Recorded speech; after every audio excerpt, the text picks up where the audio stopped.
Hi everyone, and welcome to Uncovered Vintage Fashion Magazine Review. I'm Stephanie, and I've been collecting and selling vintage fashion magazines for over 20 years. And I'm Morley.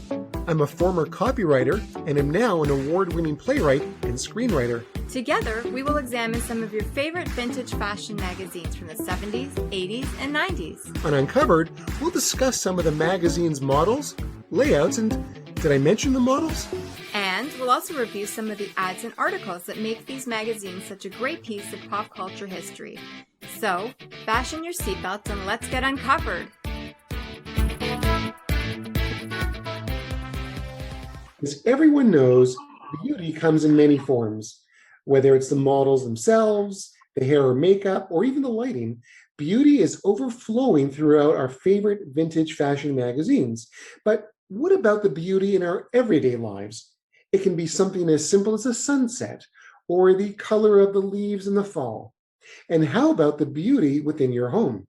Our guest is someone who knows a thing or two about beauty. She has turned her passion for interior design into a career as an interior decorator and founded her very successful company, Bliss Studio Design. She helps her clients all over the world make the surroundings more beautiful. She is also very special to us personally because she happens to be my sister.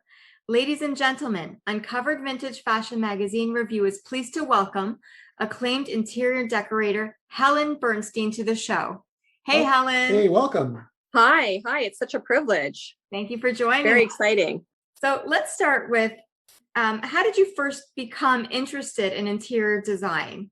Well, I have to say, if I really think back, I feel like very early on, I always felt that connection to how I felt in my surrounding and how it made me feel inside, if it was really, visually pleasing. And, I know I'm dating myself, but you remember hutches, bedroom hutches. Of course, yes. Okay, that's like a real 70s thing. Like, I don't even know if they, hutches are a thing today. I don't know if there's any such thing anymore. We I don't think they want them. them. Of our house, by the way. A hutch. That's right, a hutch. I know Starsky Yes. Hutch. Is that close? Not even. No, okay. Not that kind of hutch. Oh, okay. Sorry. But I remember having little figurines and just arranging them just so that they were perfectly visually pleasing to my eye. And I remember that at such a young age. And so I really feel like, it was really something that was always there with me. But despite this, I actually got a degree and worked as a speech language pathologist for years before I decided to go back to school and pursue a formal education in the area of design. So, and I think what spurred that on is, moving into my own home and really kind of getting that reinvigorated passion that was always there. But, now I could actually, put it into practice. Helen, can you tell us what you think are some similarities between interior design and fashion?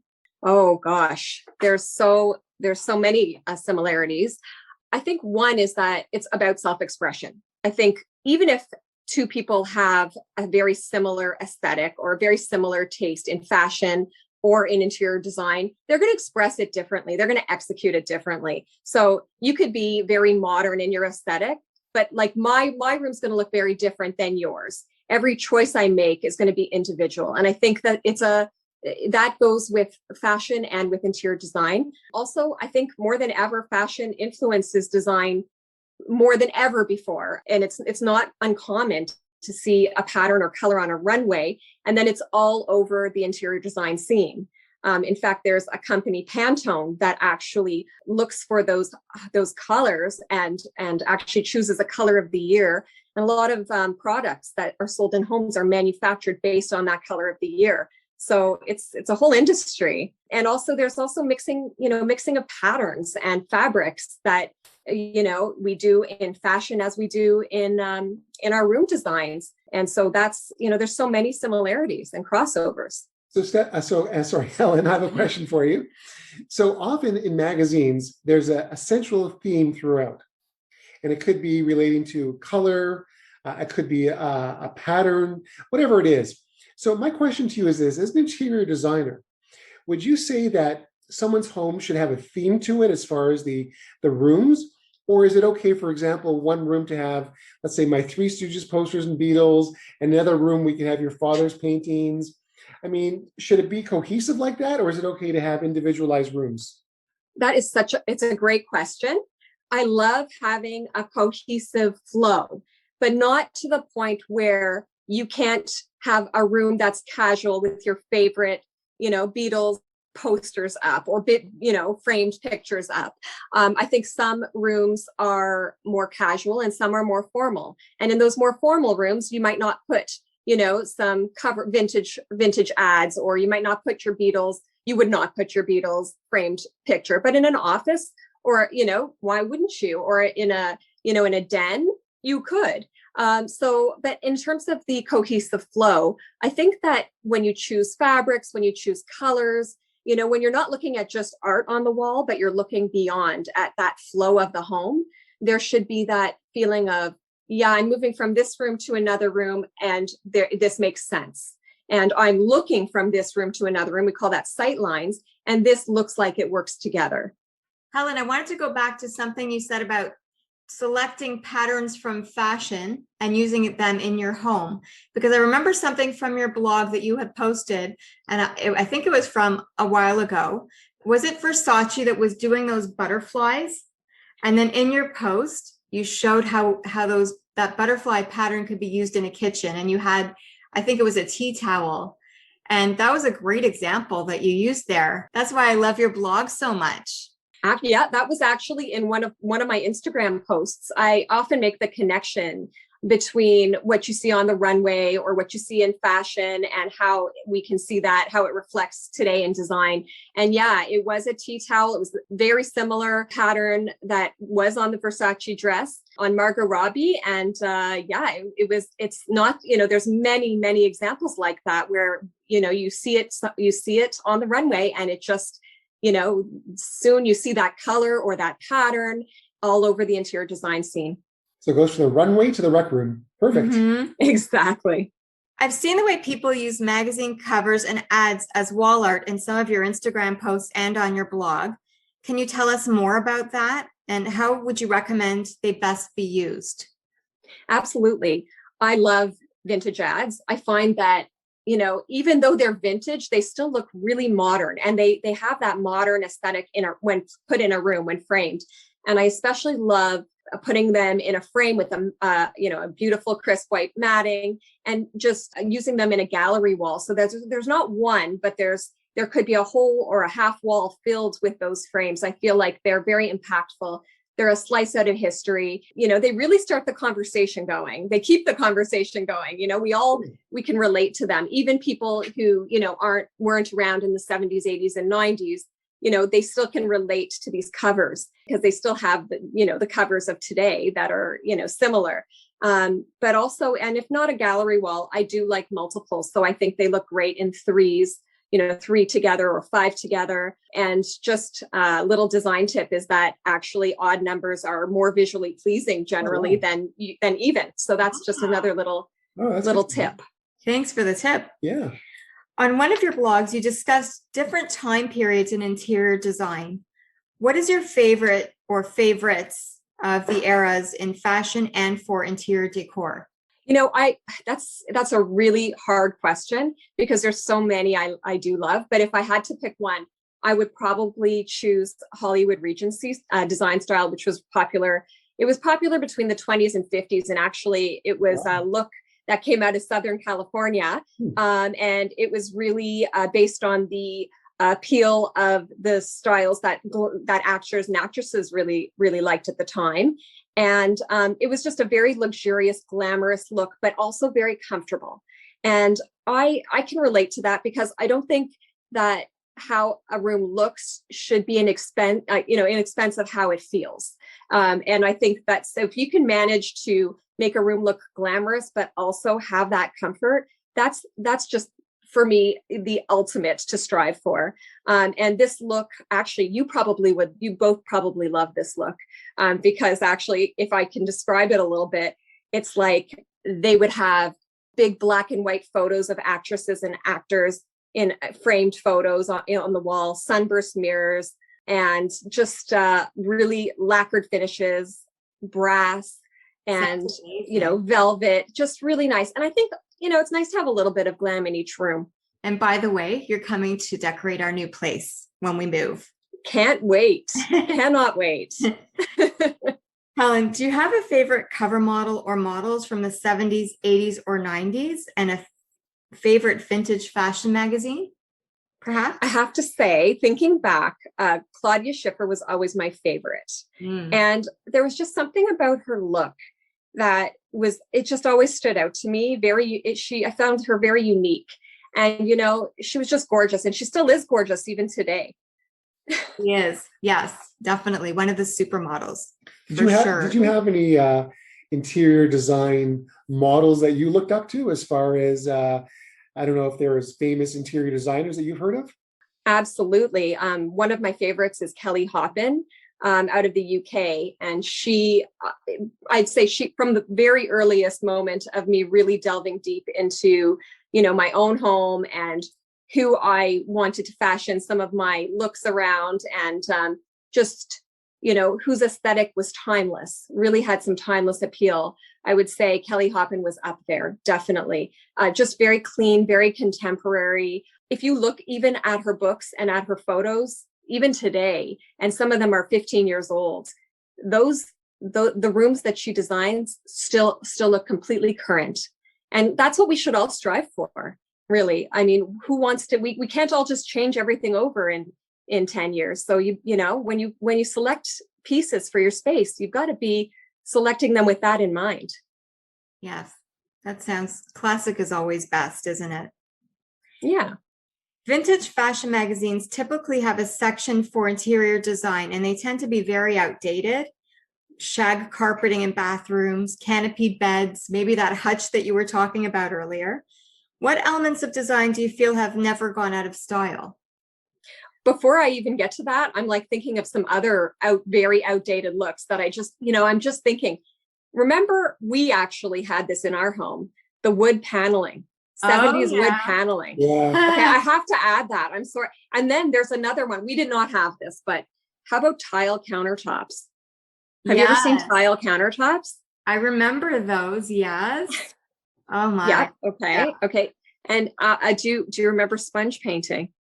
Yes. Do you remember that Yes. treatment where you take a sponge to the wall? Yes. Okay. Yes. That was like 90s, I think. So, but never gone out of style. Okay. Well, that would actually, even considering that, I would say the following would be really timeless. Using natural elements like glass in a room, wood, ceramic, stone, mother of pearl, or natural fabrics like linen and wool. These will never, in 10 years from now, you're not going to say, oh, why did I do that? Why did I use stone on the countertops? Why did no, yeah. You're good. Also, an interesting one, which is a little, less conservative, I would say, is animal prints. I would say in fashion and in interior design, it's never gone out of style, believe it or not. That being said, I would not upholster an entire sofa in an animal print, but a warning for listeners out there, but absolutely a throw pillow. It's a really chic look. Something else that hasn't gone out of style, white kitchens and bathrooms is another one. It's like, if you really want kind of that safe approach, white's never looked at as passé. Probably one more I would actually think of is just the herringbone pattern, using that herringbone pattern for fabrics, for flooring, or even tiling. Classic. I don't know about the listeners, but I'm Jewish. I would prefer a pickled herringbone pattern myself. Of course you would. Of course.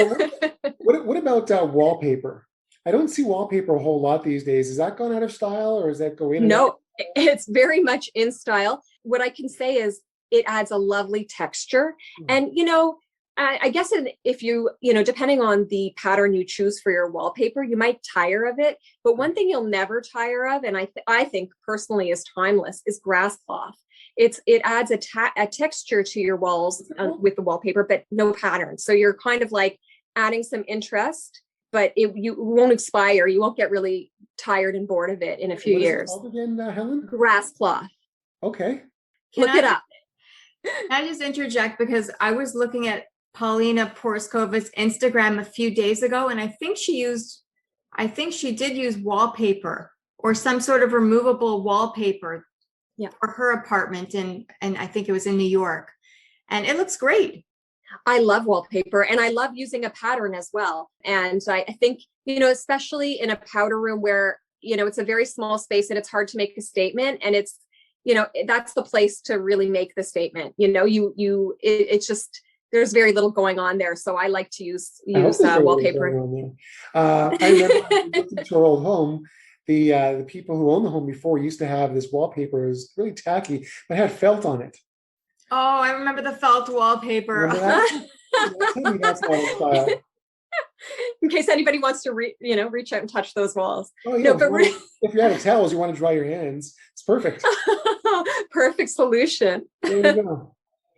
So along the same theme, Helen, what are some of your favorite interior design trends and some of your least favorite?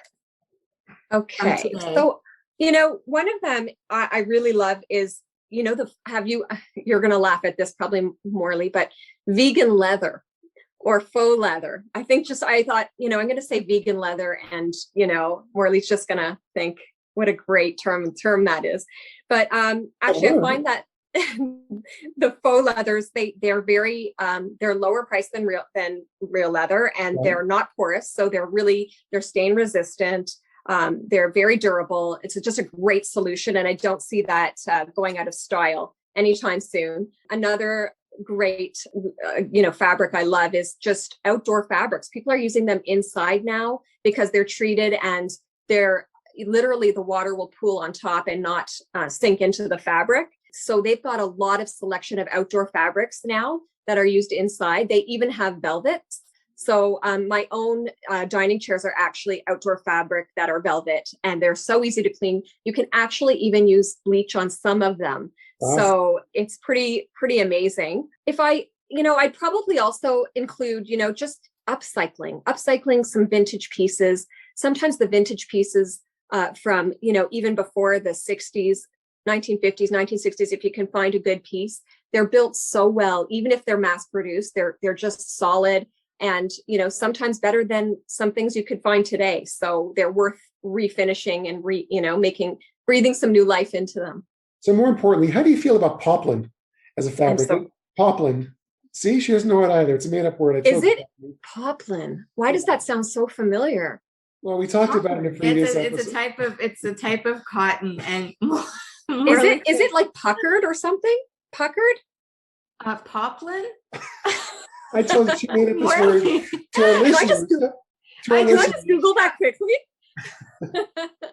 Just kidding. We talked about it in a previous podcast. I thought Stephanie was making up words again, but apparently it's a fabric that exists. So I don't know if they use it in interior design. It's a type of cotton. Okay, fine, whatever. Let's go on to the next question.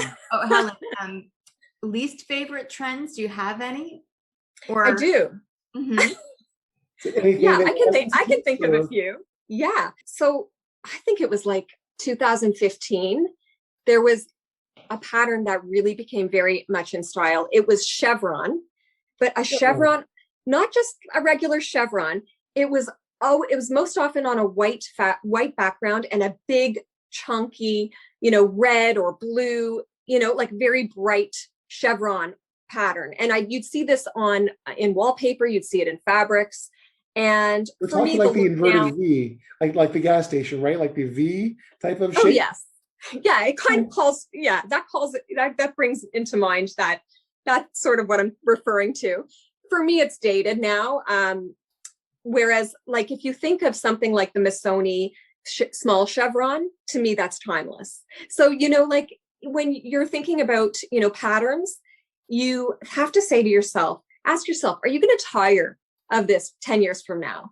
And if you are, and if you still really, you like it now, but you don't think you can live with it forever, I reiterate, use it on a small piece, use it on an easily changeable piece, get a cushion cover that can be changed, something like that, because these kinds of patterns, unless they have a timeless appeal, I mean, if they're going to be dated in a year from now, you want to be able to change it. You don't want to do a permanent, upholster a large piece in that.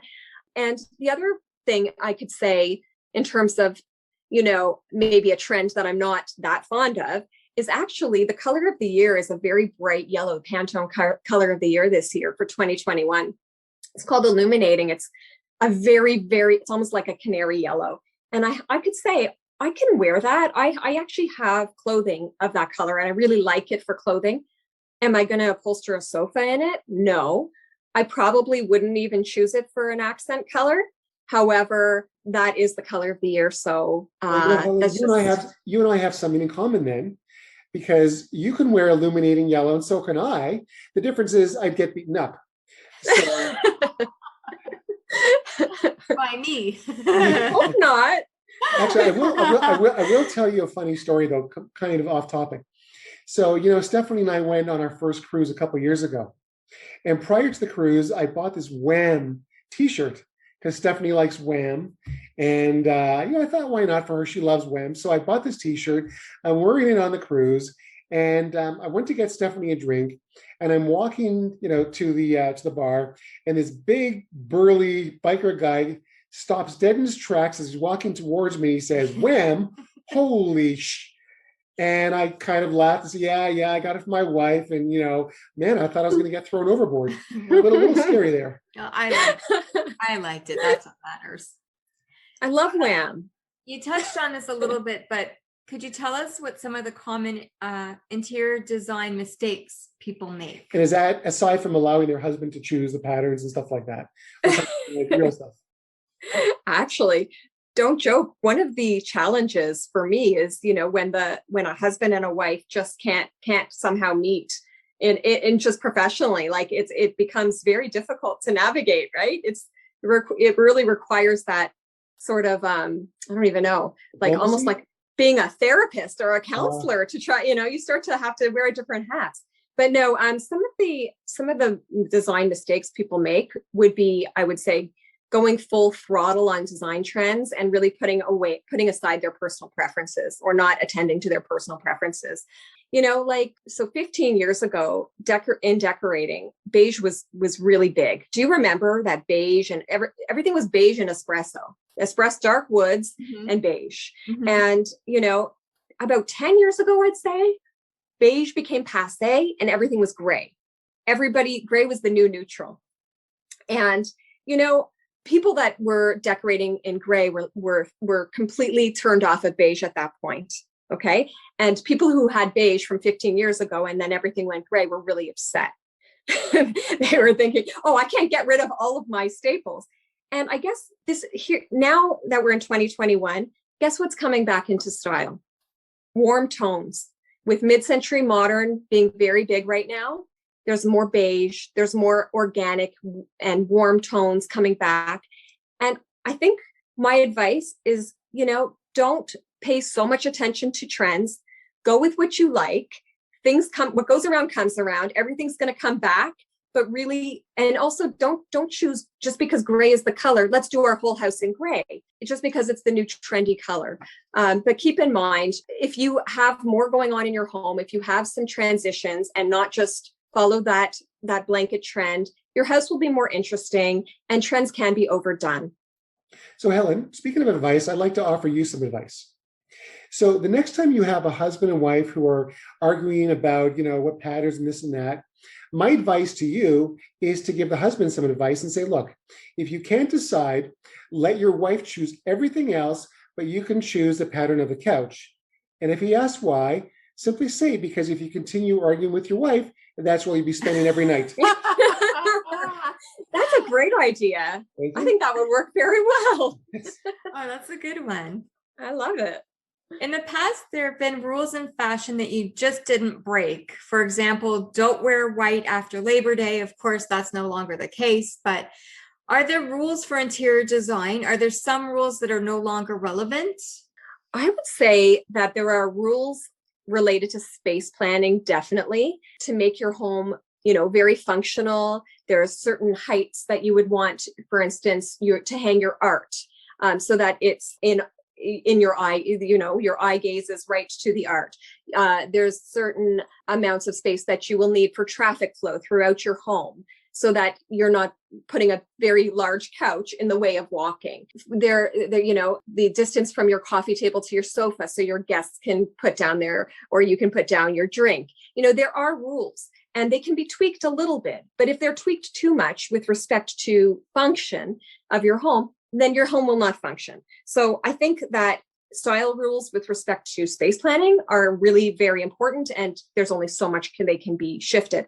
However, style, and this is what we're talking so much about style. Just because if I like modern style, does that mean I can't have coastal? This is a lot of my, my clients, they're scared to mix it up. And can I have modern, but a few vintage pieces, a few traditional pieces even? Yes, it's okay. Your space will be more interesting if you are not pigeonholing yourself into one look. If you have something else going on and you're not so fearful of taking a chance and making it a little less predictable, it'll be more interesting. So, a lot of my clients, they'll say, can I combine white and off-white in the same room? They're very scared to do that. Yes, you can. Can I mix gray and taupe in a room? Yes, you can. Can I mix chrome and brass? I wrote a whole blog on mixing metals. Yes, you can. Yes. And in fact, it's very, if you start being so scared to make a mistake, then you're also not taking chances. And, chances are what gives a room a lot of wow factor. Well, Helen, one of the things that I love about what you do, and obviously why you're so successful, is because you have this innate ability to combine style with function. For example, I didn't know until speaking with you prior, for example, how much room you're supposed to give between the chair and the walls. Like, I never would have known that stuff, but you clearly do. So you have the ability to tell your clients not just about the fabrics that you can mix and match, but also function. And I think for me personally, that's equally as important as style. Yeah, and that's also a reason why I wanted to pursue some formal training in interior decorating, because these are things that you do learn. It's not all about what it looks like. If a home looks beautiful and wonderful, but doesn't function well for the family, then you're definitely not going to enjoy your home the way you should. And you're definitely not going to have that experience that you should have.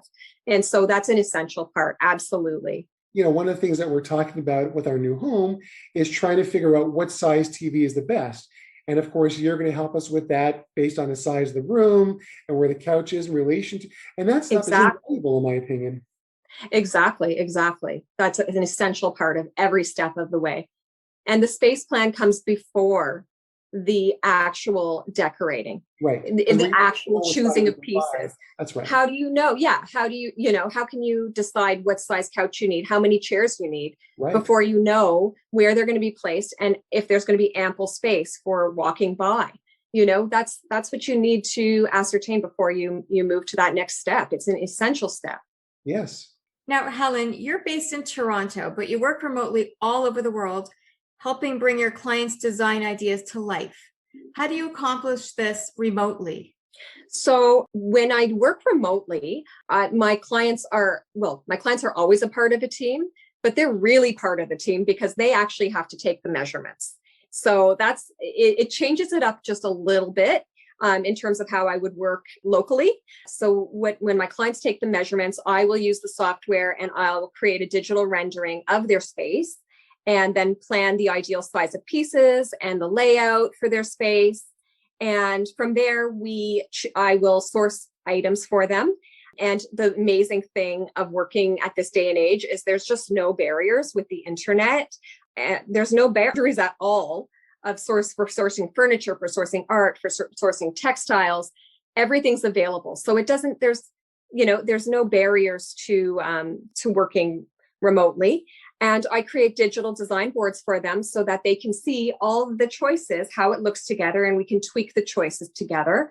I can also place some of the pieces virtually into their actual photos of their space so that they can picture it. I think people are so visual, and it really helps them to build confidence, to see everything all together before they move forward, before they buy pieces. And so the visual part is essential. So Helen, it sounds like the only barrier is someone's imagination. Exactly. It's kind of open to interpretation, and really everything's out there. And we work with all sorts of design styles and people with different aesthetics. And that's actually another important point, is that we have to, and I've done this, I've actually done virtual tours when I do remote work. I do a virtual tour of their home to see what they already have, to see what their style is, what their preferred palette is, what colors are you attracted to? We want to work with clients and what their likes are and what they gravitate to. And then our choices reflect our clients and their personalities. And one of the things I've seen in some of your pictures are those maybe some of your clients who've actually used these coffee table books of magazine covers for art as well. And how do you feel about those?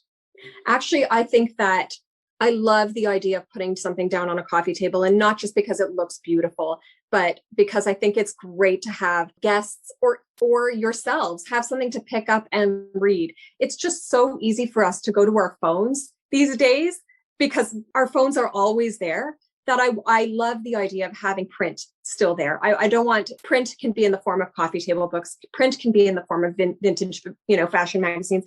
I think that your home, it would be completely fitting to have you have some vintage mags on your coffee table. We'll have no choice. That's who you are. I would love that. You are great, mags, after all. Thank you.